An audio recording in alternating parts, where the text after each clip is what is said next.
Isang mapagpalang umaga sa bawat isa sa atin, araw ng ating Panginoon. Tayo ngayon ay magsasama-sama muli upang mag-aral ng salita ng Panginoon. Ang ating teksto ay hinango sa mga aklat ng Galacia, Kabanata 4, mula sa talatang 4 hanggang 7. Ganito po ang sinasabi. Ngunit nang sumapit ang tamang panahon, sinugo ng Diyos ang kanyang anak at isinilang ng isang babae at namuhay sa ilalim ng kautusan upang palayain ang mga nasa ilalim ng kautusan, sa gayon tayo'y may tuturing na mga anak ng Diyos. At dahil kayo'y mga anak ng Diyos, isinugo niya ang espiritu ng kanyang anak sa ating mga puso na tumatawag sa Diyos ng Ama, Ama ko. Ginawa na kayo ng Diyos na mga anak at hindi na mga alipin, at kung gayon, kayo'y mga tagapagmana niya. Tayo manalangin. Panginoon, salamat po sa iyo. Sapagkat minsan pa ang iyong salitang mapagpala, salita na pinagmumula ng kalakasan, ng buhay, at ng tamang katuruan ay muli naming pag-aaralan. Kaya sa oras na to, buong puso kaming nagpapakumbaba sa iyong harapan. Pangunahan mo, Panginoon, ang pagpapahayag. Pangunahan mo, Panginoon, ang pagiginig mula sa aming pangunawa, sa aming pandinig, sa aming pagtanggap upang ito'y maisabuhay. Tulungan niyo po kami, Panginoon, na magawa namin lahat ng ito sapagkat alam po namin ito yung layunin niyo na, na magbago at maging matagumpay ang buhay ng iyong anak. Salamat, Panginoon, sa mensahe mo. Inaangkin namin ang kalakasang idudulot ko. Sa pangalan na aming Panginoong Yesus, ito ang aming panalangin. Amen. Dito po sa ating pag-aaralan, hinango po natin sa mga aklat ni Galacia, ng Galacia na kung saan ay may konting kinalaman sa darating na okasyon ng Kapaskuhan. Dahil ngayon ay pangalawang linggo ng Disyembre, 2 linggo na lang ay lalapit na tayo sa araw ng Kapaskuhan, kaya minarapat na ating talakayin ito upang mapagandaan ng tama, ang tunay na at maintindihan yung tunay na Kapaskuhan. Kasi maraming pagkakataon, yung magandang bagay hindi napapansin, ang napapansin yung bagay na hindi masyado importante. Maraming bagay sa panahon natin na ganoon, na parang naitatago yung kahalagahan ng isang bagay kasi napapalibutan siya ng maraming bagay na hindi mahalaga. Kaya sa oras na to, halimbawa, sa Biblia rin binanggit doon na ang mahalaga ay ang pagpatungkol sa ibang bagay. Halimbawa, binanggit sa Old Testament na mas mahalaga ang pagpunta sa funeral kaysa sa isang kasalan. Bakit? Kasi merong dahilan na naidudulot na maganda kaysa sa naidudulot ng isang bagay. At hindi yan napapansin, hindi yan nahalata. Kasi ang alam natin kapag funeral, kalungkutan yan, pagkasalan, kasiyahan. Pero binanggit dito ng author na mayroong mas mahalaga dun sa isang bagay na na parang hindi natin napapansin. Sa ating pang-araw-araw na buhay, mas mahalaga yung exercise kaysa yung listahan. Minsan mas maganda yung nagda-diet kaysa yung kumakain ng sobra-sobra. Pero hindi yun masyado napapansin. Hindi yun masyado napapapurihan. Ganon din yung binanggit ni ng sa mga proverbs na mas maganda yung papuri ay mas maganda yung paninita kaysa sa papuri. Mas maganda uh, yung paninita ng isang kaibigan kaysa papuri ng isang kaaway. Madalas nabubulag tayo sa mga pagkakataon na ang mahalaga sa atin ay yung mga bagay na hindi importante, pero yung importante na siyang mahalaga, na siyang dakila ang hindi masyado napapansin. At ganun na ganun ang nangyari tuwing araw ng Kapaskuhan. Maliban sa unang Kapaskuhan, Makita natin na dun maraming nakaunawa, pero marami ring hindi nakaintindi. Sa panahon natin ngayon, mas marami ang hindi nakakaunawa sa totoong kahalagahan at kadakilaan ng ginawa ni Jesus nung siya isinilang sa atin. No?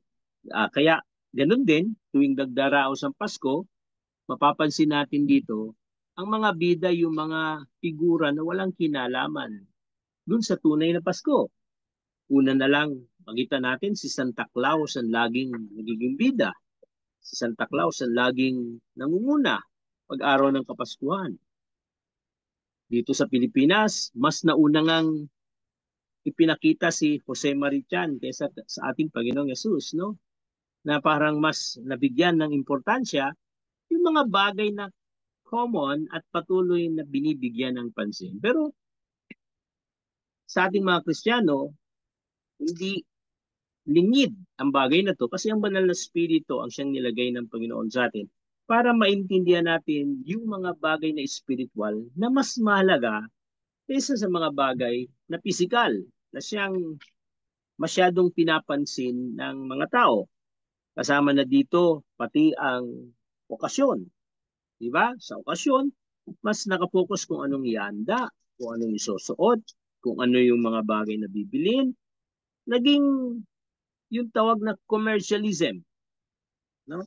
At isa pa dito, makita rin natin na minsan maraming hindi nagdiriwang ng Kapaskuhan dahil sa konsepto nila, hindi yun ang tamang date. Di ba? Hindi yun yung tamang date. Pangalawa, dinidiin nila na ang Biblia daw hindi iniutos na, na ipagdiwang ang kaarawan. Kaya hindi nila pinagdiriwang kaarawan. Pero malinaw din naman na wala namang ipinag-utos na huwag ipagdiwang ang kaarawan. Natapat lang na yung pagdiriwang ng kaarawan doon sa Biblia, dalawang pagdiriwang lang nabanggit, pero may dalawa rin na pinatay. Pero hindi naman nangangahulugan na bawal mong ipagdiwang ang kaarawan. At dito, makita natin yung unang Kapaskuhan na pinagdiwang ng mga Kristiyano ay para tapatan yung pagdiriwang ng mga pagano para hindi sila maistorbo at ginawa nila ito na parang selebrasyon para makapagpuri sila sa Diyos. Kaya kung ang birthday mo ay gusto mong gawing isang okasyon para purihin ng Diyos, walang masama doon. Ang Kapaskuhan, walang masama kung hindi man siya yung tamang petsa. Hindi masama kung ano man yung pagdiriwang na gagawin mo. Basta't ang dahilan gusto mong luwalhatiin ang Panginoon. Kasi yun yung totoong dahilan kung bakit nagkaroon ng unang Kapaskuhan yung magandang bagay. May positive din naman na dala ang mga Kapaskuhan. Kaya madalas masarap mangaral kapag araw ng Kapaskuhan. Bakit? Kasi yung buong mundo, una, makita natin yung buong mundo, ina-acknowledge yung si Jesus ay pinanganak at naging tao. Bagamat marami sa kanila hindi naniniwala sa Diyos, hindi naniniwala kay Kristo, pero yung pagpipista ng Kapaskuhan ay pinagdiriwang ng maraming tao. Yun yung unang positibo. Pangalawang positibo ay makita natin halos karamihan ng tao sa araw ng Kapaskuhan gustong gumawa ng mabuti. Kaya andyan yung pag may nangangarolin, nakahanda na yung ibibigay kasi araw ng Kapaskuhan. Kumbaga parang naipo-program na yung araw na yun, dapat lahat ng tao mabait. Na siyang maganda, wala namang masama doon. Masama doon, yun lang araw na yun na naging mabait ang tao, pero sa susunod mga araw, hindi siya mabait. Yun yung masama, no? At yung pangatlo, yung family gathering. Na pag-araw ng Kapaskuhan, nag-iipon ng buong pamilya, nagkakaroon ng bonding, nagkakaroon ng pagsasama-sama. Pero lahat ng yan ay hindi may kukumpara sa kahanga-hangang nangyari sa araw ng Kapaskuhan. Kaya ang ating pamagat ng ating mensahe ay ang kahanga-hanga nung unang Pasko. Yung kahanga-hanga ito yung naitago na hindi napapansin. Pero ito yung pinakadakila na nangyari nung unang Kapaskuhan. Una, Sabi niya sa verse 4, ngunit nang sumapit ang tamang panahon, isinugo ng Diyos ang kanyang anak at isinilang ng isang babae na namuhay sa ilalim ng kautusan. Merong dakilang pagpapakumbaba. Ito yung unang katotohanan, unang kahanga-hanga, yung dakilang pagpapakumbaba ng Diyos para abutin tayo. Una, ano yun? God became man. Isipin niyo yun. Yung Diyos ay pumayag maging tao. Sabi niya sa John 1:1, nang pasimula, naroon na ang salita. Ang salita ay kasakasama ng Diyos at ang salita ay Diyos. Malinaw doon na ang salitang tinutukoy doon si Jesus kasi pagdating sa verse 14, ang salita ay nagkatawang tao na kasama namin. Kaya malinaw na ang salitang doon ay si Jesus. Sabi niya ng pasimula, naroon na siya. Pangalawa, sabi doon, ang salita ay kasama ng Diyos, ng Theos. Pangatlo, ang salita ay isa ring Diyos. Verse 14, ang salita na isang Diyos ay nagkatawang tao. Isang kahangahangang bagay ang pagpapakumbaba ng isang dakilang nilalang, isang hindi nilalang, ng isang manlilika, no? Kahanga ngayon na pumayag siya na maging kapantay lang ng kanyang mga nilikha.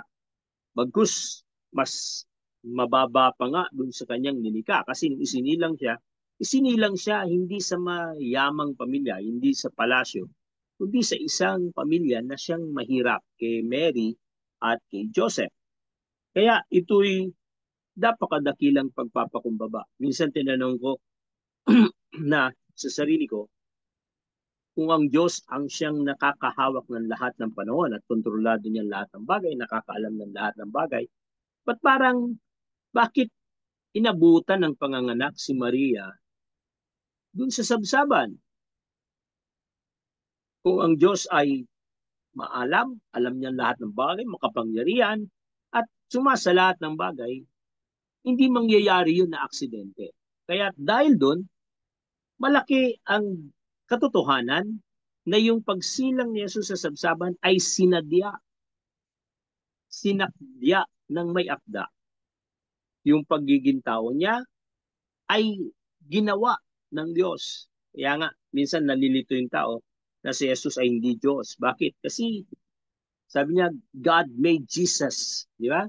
Pero iba yung created dun sa made. Ang ginawa ng Diyos ay ginawa siyang tao. Ginawa ng Ama, ginawa siyang tao. Naging tao siya. Pero yung ginawa si Jesus, hindi siya ginawa. Siya kasama sa Trinidad. Kasi siya isang Diyos. Nabi doon sa verse 2 ng John 1:1 ay sa pangalawang premises ng John 1:1, God, sabi niya, the Word was God. Isa siyang Diyos. Hindi siya naging Diyos kasi sumunod siya. Hindi. Dati na siyang Diyos, nagkatawang tao. Sabi niya doon, isinilang ng babae. Katunayan, ang ganda ng paliwanag ng Hebreo dito, maging ng mga salita ni Pablo, na kinumpara kay Adam, si Adam ay isang katawan na nilagyan ng espiritu. Kasi pagkatapos ng gawin yung kanyang katawan sa alabo, ito'y hiningahan ng Panginoon. Pero si Jesus, ang pagpapaliwanag doon, yung pangalawang Adam na siyang tinutukoy ay si Jesus, ay isang espiritu na nilagyan ng katawan. Ibig sabihin, siya na Diyos dati pa, at bilang Diyos, siya ay espiritu. Ang God is spirit. At para siya maging tao, pinahiram siya ng katawan. At dito yung sinabi, isinilang ng isang babae, no, na si Maria, upang siya'y maging tao. Ito'y kasama sa propesiya. Binanggit to sa Micah na siya ipapanganak ng isang babae. Binanggit to sa Isaiah 9:6 na isisilang ang isang bata. Di ba? Wonderful Counselor. Di ba? El Gibor. Binanggit doon na lahat yun ay tumutukoy kay Jesus. Kaya itong isang propesiya na merong Diyos na magiging tao. At ito'y dakilang pagpapakumbaba na ginawa ng Panginoon. Alam nyo, nag-iisa ang reliyong Kristiyano sa ganitong katuruan. Wala kang makikitang katuruan na ang Diyos ay naging tao. Lahat sa kanila ang Diyos ay Diyos. Di ba? Merong ang taong nagpapanggap na Diyos. Pero makita natin, dito lang sa katuruan ng kakristyanuhan na merong Diyos na naging tao, nagkatawang tao. At nag-iisa ang reliyon ng kakristyanismo. At lalo na pag sinabi yung ang Diyos, yung nagkatawang tao na si Jesus ay namatay. Wala ring ibang katuruan na ganoon, na pinatay, pinarusahan, pinaratangan, iniyak, no? Walang katuruan na ibang reliyon na ganoon. Kristiyano lang. Tapos lalo na yung pinatay ay muling nabuhay. Kahit anong reliyon, walang muling nabuhay. Kaya ang Kristiyano ay kakaiba sapagkat ito ang ginawa ng Diyos. Pero makita natin yung kanyang ginawa ay kasama yung sarili niya na pumayag na magpakumbaba, pumayag na ibaba, pumayag na maging subject dun sa kanyang sa kahinaan ng tao, kasalanan ng tao, kabayaran sa kasalanan ng tao. At si Jesus ang gumawa niyon. Kaya nga ito'y isang kahangahangang pagpapakumbaba. May dahilan. Unang dahilan, bakit kailangan niyang gawin yun? Una, ay para sa ating kaligtasan. Malinaw na ang tao kapag nagkasala, ang kabayaran ay kamatayan. Walang ibang magiging kabayaran maliban ang kamatayan ng ating buhay. Pero pag tayo namatay, hindi yun kabayaran. Yun ay kaparusahan. Yun ang binanggit ng Romans 3:23, ng Romans 6:23. Kaya, paano tayo maligtas? Dapat merong isang mamatay na walang kasalanan. Na na yung kanyang dugo ay hindi nagkasala. At walang taong may ganun maliban si Jesus. Kaya, yung pagpapakumbaba ni Jesus na naging tao, ang dahilan ay para siya ang gagawa ng kaligtasan para sa atin at sa ganun tayo ay maliligtas. Kaya ang ginamit na termino atonement for our sins, kaya ransom, pinalit siya para sa atin. Kung hindi siya naging tao, hindi siya pwedeng pamalit. Kung siya'y anghel, hindi siya pwedeng ipalit para patawarin ng tao kasi anghel siya, hindi siya tao. Ang tao ang dapat parusahan. Pangalawa, anghel, hindi yan mamamatay. Paano niyang babayaran ng kasalanan? Ang kabayaran ng kasalanan ay kamatayan. Hindi mamamatay. Kung ang Diyos hindi mamamatay, kung siya'y bababa na parang na isang Diyos, hindi rin siya mamamatay. Hindi niya kayang bayaran. Kaya kailangan niyang maging tao para mabayaran ang ating kasalanan. Yun ang dahilan kung bakit isinilang si Jesus. Para ihanda ang kanyang sarili para kabayaran para sa ating kaligtasan. Yun ay yung dahilan ng kaligtasan. Pangalawang dahilan ay yung binanggit sa Hebrew 4 verse 16, 14 to 16, na patungkol niyong understand our infirmities. Kasi ang Diyos ay mataas, ang Diyos ay may ibang standard, pero ang tao ay may kahinaan, may kakulangan, may limitasyon. Ang ginawa ng Diyos, hinayaan niya siya'y maging tao, ginawa ni Jesus na siya'y maging tao, namuhay bilang tao, kaya makita natin doon na lahat ng kahinaan ng tao, naintindihan niya, naramdaman niya, kaya nung siya na ang siyang namuhay kasama natin, makita natin, ganito yung pagkakasabi niya sa Hebrew chapter 4, simula verse 14 hanggang 16, sabi niya, kaya nga, magpakatatag tayo sa ating pananampalataya dahil mayroon tayong dakilang pinakapunong pari na pumasok sa kalangitan, doon mismo sa harap ng Diyos, siya'y walang iba kundi si Jesus na anak ng Diyos. Ang ating pinakapunong paring ito ay nakakaunawa sa ating mga kahinaan sapagkat tulad natin tinukso siya sa lahat ng paraan, subalit kailan may hindi nagkasala. Kaya't huwag tayong mag-atubiling lumapit sa trono ng mahabaging Diyos upang makamtan natin ang habag at pagpapala na tutulong sa atin sa panahon ng ating pangangailangan. Purihin ang Panginoon sa kanyang salita sapagkat ipinakita doon ang dahilan, pangalawang dahilan kung bakit siya nagpakumbaba at naging tao ay para maintindihan yung ating kahinaan at tayo na may kahinaan, nakita natin yung ginawa ni Jesus na nakaspasok sa isang katawang may kahinaan kagaya ng ating katawan ay nagawang maging matuwid, nagawang maging ganap, nagawang sumunod sa Diyos.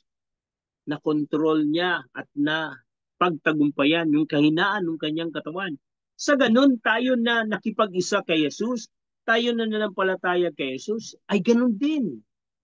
Magagawa natin yun. Kahit nandito tayo sa katawang mahina, kahit nandito tayo sa katawan na mayroong kakulangan, kaya palang magtagumpay. Kasi nagawa ng Panginoon na nung siya'y naging tao.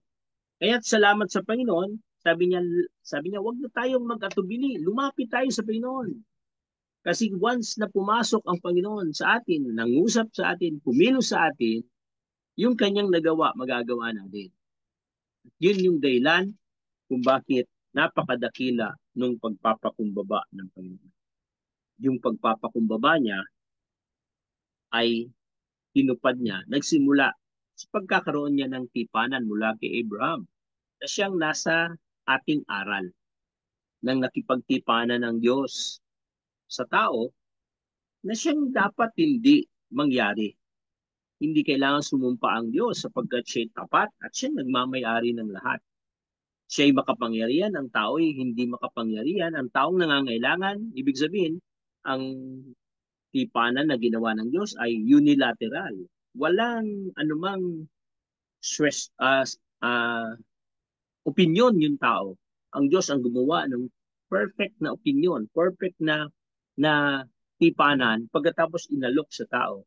Pero pumayag ang tao magpatali dun sa tipanan. At ito yung isang pagpapakumbaba na parang nilagay niya yung kanyang kalagay na parang kapantay ng tao para ang tao ay ligtas. Para ang tao ay ganapin yung kaligtasan para sa kanila. Kaya yung nagkatawang tao si Jesus ay isang pagpapakumbaba na siyang bunga ng tipanan.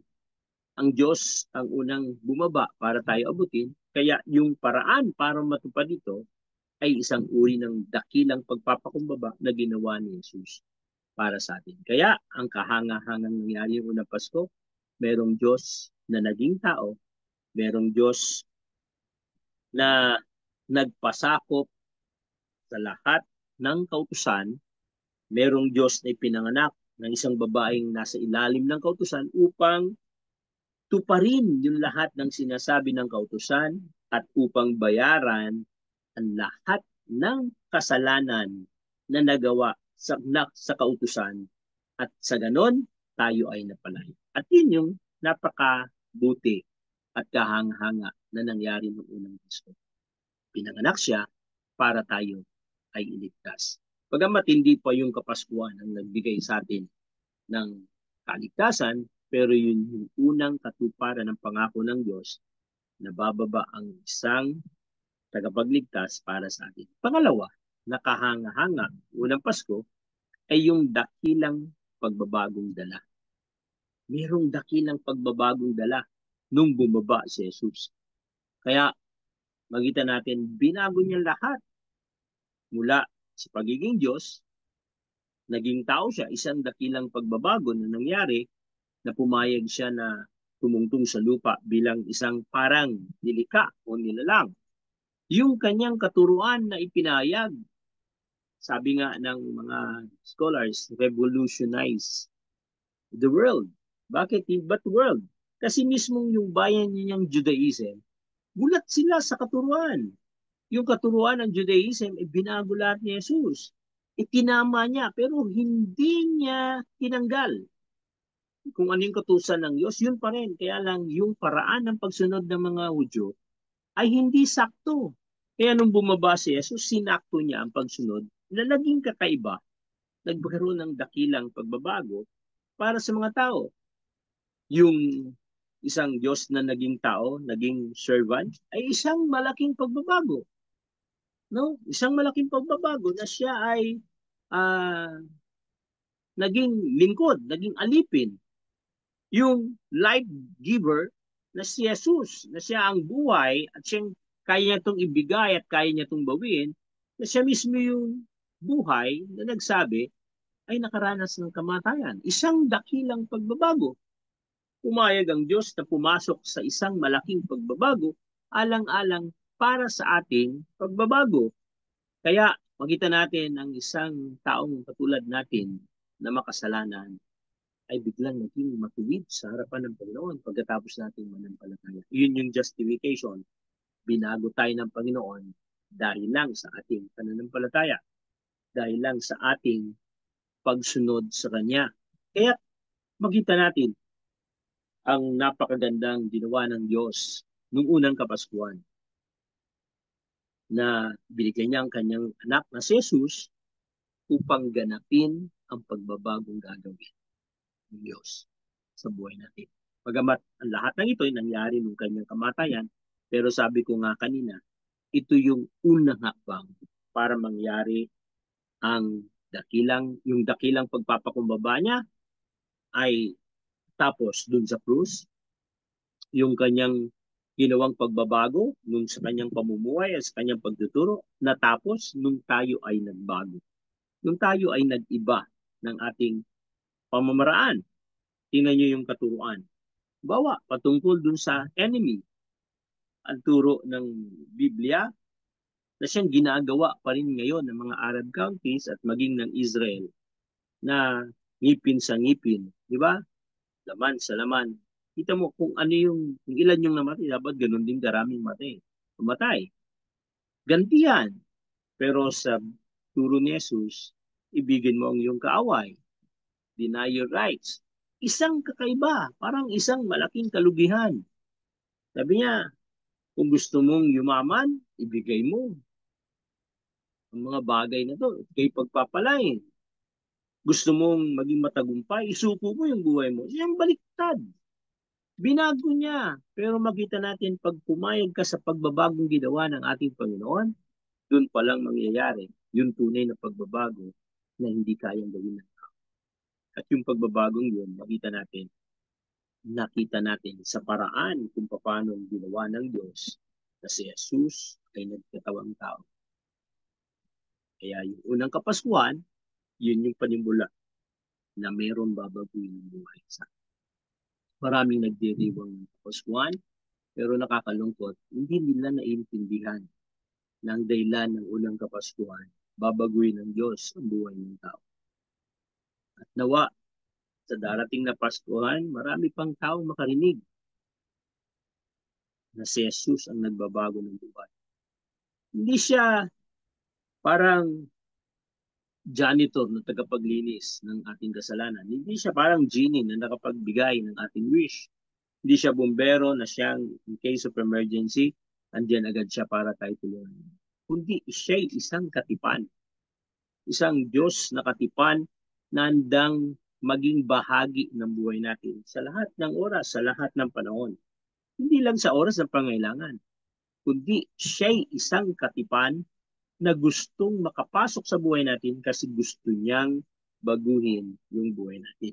Kaya salamat sa Panginoon sapagkat yun yung pangalawang dakilang bagay na nangyari.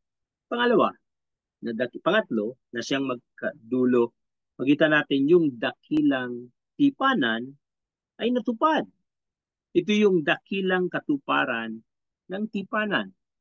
Ang tipanan nagsimula kay Abraham at makita natin yung pangakong Jesus nagsimula kay Adam.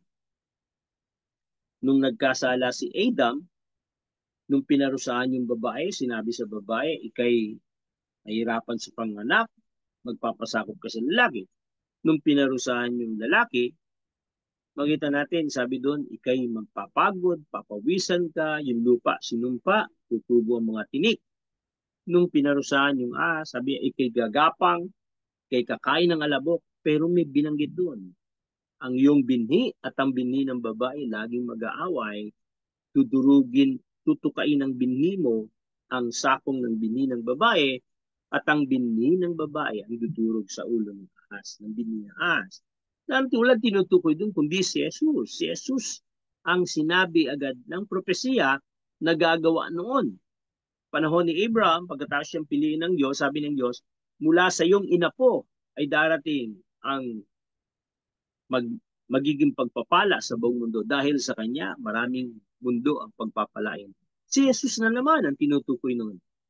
Siya yung kapahayagan, propesiya, na siyang ipinangako ng Diyos na mangyayari pamamagitan ni Abraham. At doon tayo nakakabit. Doon tayo nakakonekta. Dahil doon sa pananampalataya na minana natin, nakagaya ng pananampalataya ni Abraham, kaya naging bahagi tayo ng tipanan. Dahil lang Diyos nakipagtipan kay Abraham. Pero kung hindi ka parehas yung pananampalataya natin sa pananampalataya ni Abraham, nasa labas tayo ng tipanan. Hindi tayo kasali. Kaya lang tayo nasali sa tipanan kasi yung Abraham na nakipagtipan, yung Abraham na pinangakuan ng Diyos ng tipanan, ay naging naiugpong tayo dahil tayo nanampalataya sa Panginoon. At paano tayo naiugpong? Kasi nalaman natin si Jesus na tagapagligtas, kaya tayo nanampalataya. At dahil doon, makita natin si Jesus ang may kagagawan ng ating kaligtasan. Kaya yung tipanan ay tinupad. Panahon ni Moses, nung ginagawa niya yung lahat ng kautusan, lahat ng pamantayan ng Diyos, pinapakita niya yung Diyos, kalagayan ng Diyos at ang kalagayan ng tao. Biglang sinabi niya, may darating na isang katulad. Si Jesus na naman ang tinutukoy doon, na siyang magpapastol sa inyo. Si Jesus na naman ang binabanggit doon na darating. At kaya ang unang Kapaskuhan ay katuparan ng pangako ng Diyos. Sabi niya, sa tamang panahon. Sabi doon sa Bible, sa tamang panahon, dumating, sinilang, naging tao si Jesus, sinilang isang babae. At yun yung katuparan ng pangako ng Panginoon. Kita natin sa mga bagay na to, anong nangyari pagkatapos ng yun, nabanggit doon yung anak, ginamit yung konsepto ng pagiging anak. Pero pag tiningnan natin, bakit binanggit yung konsepto ng pagiging anak? Kasi doon sa verse 1 hanggang 3, binanggit doon yung isang allegory na yung bata, hanggat hindi pa siya matured, under pa siya sa utusan, doon sa guardian. Sakop pa siya ng guardian, hindi pa siya makapagdesisyon. Kinokontrol pa siya ng guardian. Merong restriction. Pero pag dumating sa tamang edad, yung bata, siya'y makakalaya dun sa guardian. Bakit? Alam niya na kung anong gagawin. Hindi niya na kailangang diktahan siya kung anong gagawin. Hindi na kailangang sabihan siya, takutin siya, o bigyan siya ng reward system na kapag susunod siya, pagpapalain ka, na pag hindi ka sunod, papaluin ka. Ginagawa lang yun sa bata. Nung dumating si Jesus, tinupad niya ang kautusan, binayaran niya ang kasalanan, at ang sino mang tumanggap sa kanya, pumasok siya sa ating puso, at dahil doon, naintindihan natin kung ano ang plano ng Diyos. Kasi nabuhay ang ating spirito, ang banal spirito pumasok sa iyo, sa ganung paraan, naintindihan mo ang kabuuan ng plano ng Diyos. Hindi mo kailangan ng guardian na sasabihin sa iyo, para ka sumunod, may reward system. Kaya ka punta ng church kasi pagpapalain ka ng Diyos. Kaya ka magtatides kasi payayamanin ka ng Diyos. Pang-guardian yun. Pang-batang, immature na naniniwala sa Diyos. Pero sa oras na dumating na ang Panginoon sa iyo, ikaw mismo ang gagalaw, ikaw mismo ang gagawa. Hindi mo kailangan ng reward, hindi mo kailangan ng pananakot. Gagawin mo yun kasi gusto mo yun. Gagawin mo yun kasi nasa iyo na ang Panginoong Yesus. Nasa iyo ng Banal Espiritu na siyang gumagawa ng mga bagay na matuwid. Kaya natupad yung tipanan. Ano ba yung sabi sa tipanan? Pagdating ng tipanan, itatanim niya ang kanyang salita sa ating mga puso. Yung pusong bato magiging pusong laman. Makita natin doon na ang tao ay magiging kagaya ni Jesus. Kaya ang Kristiyano ay hindi lang isang reliyon na pag pinaniwalaan mo tapos na. Katunayan, ito yung kaibahan ng Kakristyanuhan. Naintindihan mo na si Jesus ay isang tagapagligtas, At naintindihan natin na tayo ay kailangang maligtas. Kaya dahil doon, naniwala tayo sa buhay ni Jesus, tinanggap natin siya sa puso natin at pinasakop natin ang buhay natin. At dahil doon na tinanggap natin yung pagpapalang espiritual, tayo'y ginawa niyang kanyang anak, ibig sabihin nilagay niya sa kanyang kawan, ibig sabihin ginawa niyang kaisa tayo ng Diyos, at dahil doon, yung paggawa ng mabuti ay naging resulta, naging produkto ng ginawang tipanan. Na kung tutusin sa ibang konsepto ay parang ganito, para makapasok ka sa tipanan, gawin mo to, gawin mo to, gawin mo to. Ibig sabihin, pag nakapasok ka sa tipanan, dapat kang magmalagi kasi kung hindi mo ginawa to, hindi ka nakapasok. Pero dahil ginawa mo, kahanga-hanga yung ginawa mo. Mas higit ka kaysa sa iba. Pero hindi ganoon. Si Jesus ang katuparan ng tipanan. Ibig sabihin si Jesus ang gumawa, inalok niya sa iyo, at siya rin ang nagudyok sa iyo para tanggapin mo siya. At nung tinanggap mo siya bilang tagapagligtas, yung tipanang pangako ng Diyos nangyari sa puso. Nangyari sa puso natin. At yung resulta ng tipanan nangyayari hanggang ngayon kasi nararamdaman mo na kulang ang buhay mo pag hindi ka naglilingkod sa Diyos. Kulang ang buhay mo, hindi ka masaya kapag hindi ka nagsasamba sa Diyos. Hindi ka masaya kapag hindi mo siya inuuna. Hindi ka masaya at kapag ikay nagkakasala, nalulungkot ka. Kapag nagkakasala, nararamdaman mo yung kalungkutan, yung kainaan, at agad kang bumabalik sa Panginoon. Kaya sabi niya sa verse 6 at 7, ibinigay niya yung banal na spirito mismo sa ating puso. No? Sa ating puso. At yun yung kagandahan. Kaya parang ang tipanan na ginawa ng Panginoong Yesus na siyang tinupad ng ating Panginoong Yesus at ating tinanggap ay parang isang tulay na pagkatapos mo makapasok sa tipanan, pagkatapos mong pumasok sa kanyang kawan, hahanga sa panibagong mangyayari sa iyong buhay kasi makikita mo ang nakalaan na ginawa ng Diyos. At yun yung kagandahan. Para siyang isang journey na binago ng Diyos yung destinasyon natin at pumasok tayo sa isang journey, isang lakbayin na kahanga-hanga kasi nakita natin ang kabutihan ng Diyos. Kaya mga kapatid, unang Kapaskuhan ay unang hakbang ng katuparan ng pangako ng Panginoon. Nangyari lahat ang kahangangang pagpapakumbaba ng ating Panginoon na siyang hinahangad din ng Diyos para sa atin na tayo rin ay mamuhay ng may pagpapakumbaba. Kung ano yung tinanggap mo, yun yung aanihin mo. At yun ang ginawa ng ating Panginoon na tinanggap natin. Kaya hindi marapat sa mga mananampalataya na pinagmamalaki niya yung kanyang sarili, pinagmamalaki niya yung mga bagay-bagay. Bagkus ang isang katangian o kalikasan ay yung kababaan na minana sa ating Panginoon. Pangalawa, yung dakilang pagbabago. Ang isang Kristiyano, hindi naligtas dahil sa kanyang pagbabago, kundi naging produkto ng pagbabago yung kaligtasan kanyang tinanggap. Ang pagbabagong ito ay gawa ng Diyos, trinabaho ng Diyos. Katunayan, maging yung ating taon, binago ng Panginoon. Di ba, dati noon, century ang tinatawag or uh, iba-iba yung tawag eh.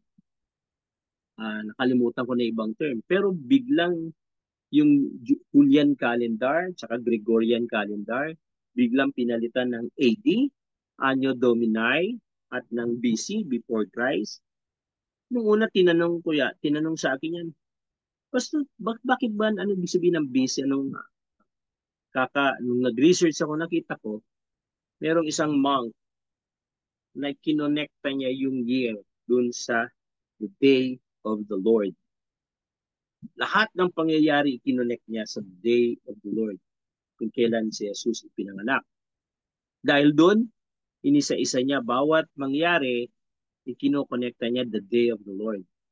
Kaya nakita natin ang ginagamit nating year ay AD. Pero ang tanong, paano naman yung BC?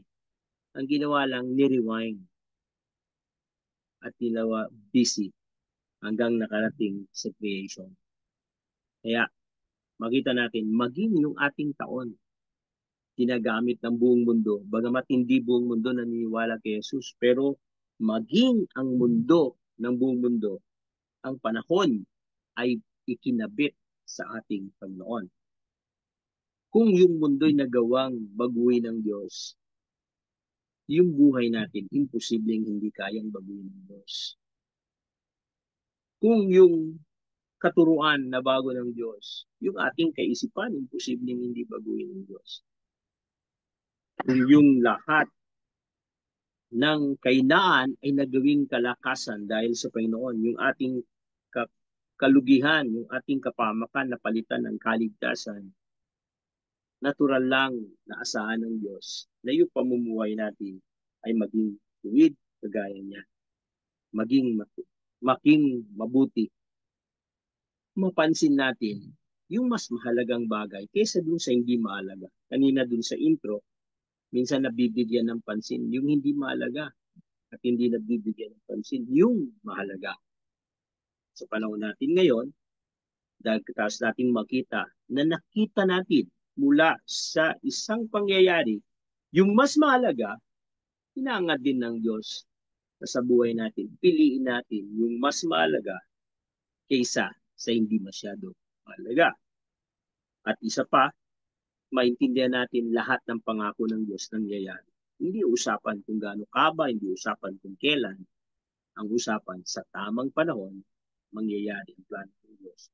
Kaya yung great result ng kaligtasan ng pangako ng Diyos ay nagkaroon ng bunga ng dakilang buhay para sa kanyang mga nasasakupan.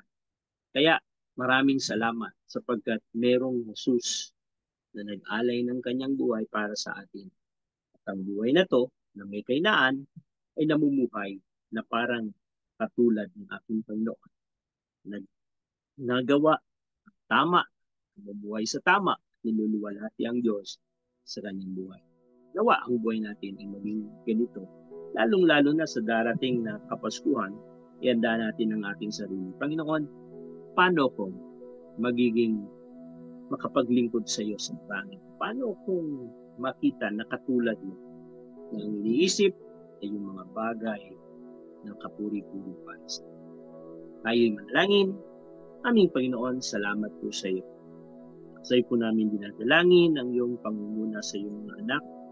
Nakita namin mula sa iyong salita kung paano mong ginawa, paano mong tinupad ang iyong tipanan sa amin sa pamagitan ng unang Kapaskuhan.